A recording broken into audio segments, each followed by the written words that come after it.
I'm Geoff Blythe. I'm the private sector organiser in the north of the state. So I look after aged care, disability, diagnostics, private hospitals, home care.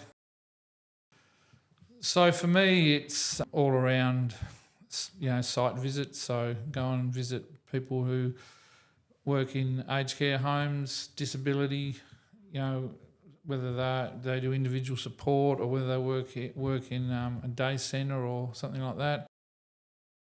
We uncovered with one of the major aged carers organisations an underpayment, and I'd been talking to a worker, and she said she was doing it tough. And anyway, I asked them what their pay rates were, and I clearly knew straight up that they weren't being paid even the award rate, let alone their agreement rate. So we fixed that up. And then the next time I went out there, she come running up to me, gave me a big hug, said, "Thanks a lot. You just don't know, how much it meant to me." And I said, "Oh, well, like what happened?" And so the story for her was that she was a single mum with 3 kids, hadn't had power on a house for over a month, and she was one pay away from losing the house and sleeping in the car. So then she had 3 children to sleep in a car, and the car had bald tyres on it.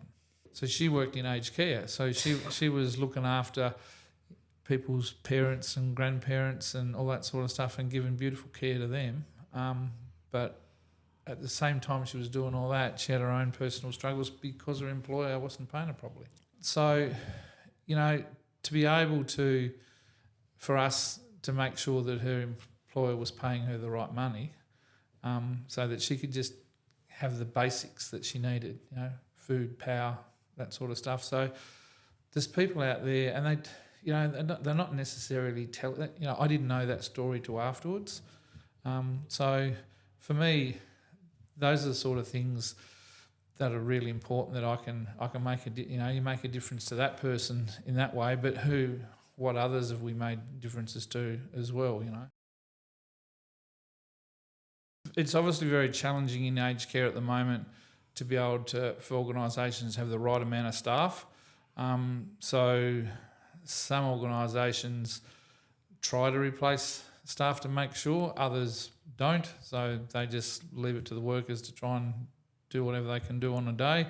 So that becomes very stressful for them. Like I was at a place the other day, and on every floor, they were a carer short. So in total, they were 8 carers short out of 8 wings. So that's just adds humongous stress to them.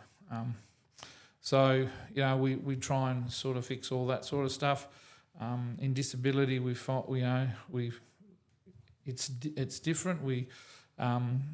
Some of the challenges there is for some of the organisations to see that they actually pay people right. We've uncovered a number of employers that over the period of time that I've been with HACSU that haven't been paying the right pay levels or that sort of stuff. So it's something that we take quite serious because it's really wage theft.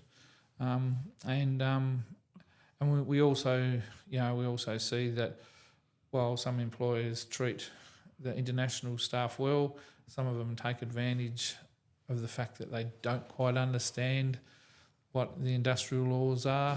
They're worried about that they can't raise any issues because some of them they're only permanent, part-time or casual on small contracts. So they worry if they say anything they won't get on, go and work.